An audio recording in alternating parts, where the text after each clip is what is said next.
Hello and welcome to this how-to guide from Quantique.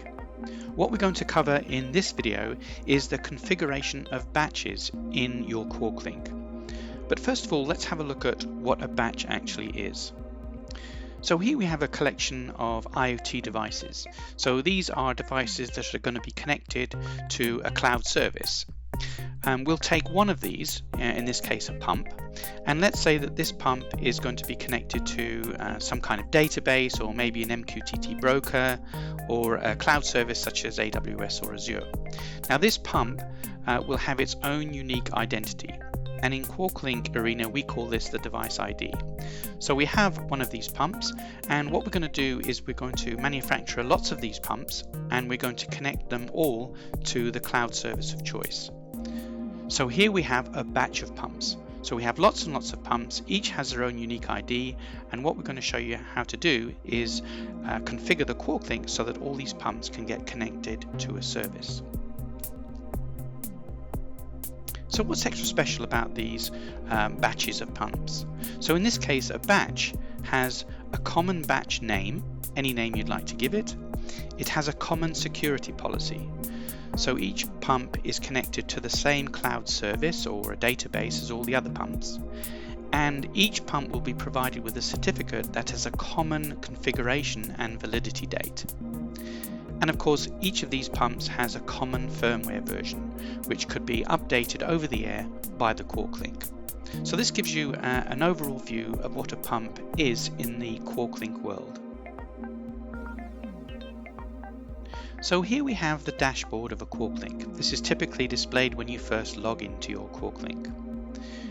Before I set up my batch, I need to set up the policy for that batch and also what it's going to connect to, cloud service provider, MQTT or database. So we covered that in the slide. So I'm going to assume they're already set up. There are other how-to videos from Quantique that specifically look at how to set up these two options here. So let's configure our batch. So batches are under devices in the left-hand menu. Click on this. You can see we have some batches already. There's typically a default batch on every QuarkLink. And I'm going to create my new batch. We're going to use these pumps as an example. So my batch name is called my pumps.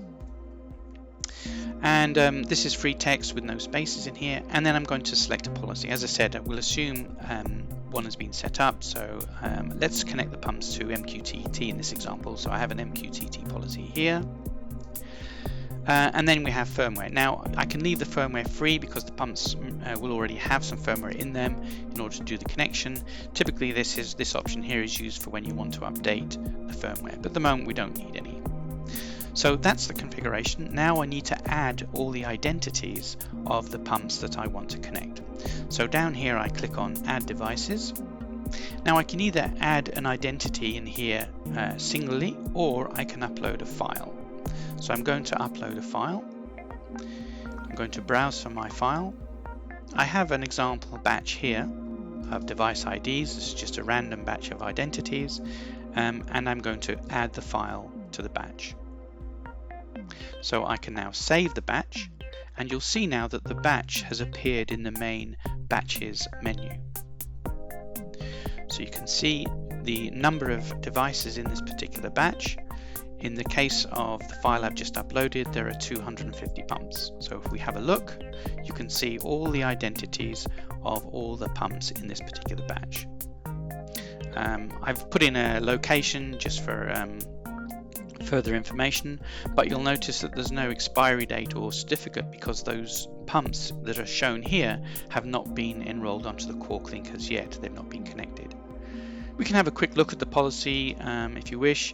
Here you can see I wanted this MQTT policy, and it just shows that it's live for a day for the certificate, and it's going to be a local broker. So this is my batch loaded, and the QuarkLink has now been pre-armed to enroll all those pumps that try to enroll onto this QuarkLink with the requisite identities, and they will be enrolled onto the MQTT listed in the policy. That concludes the configuration of batches for a QuarkLink. Thank you for taking the time to watch our video. Please follow Quantique on YouTube, LinkedIn, and other social media networks listed in the description for more helpful guides.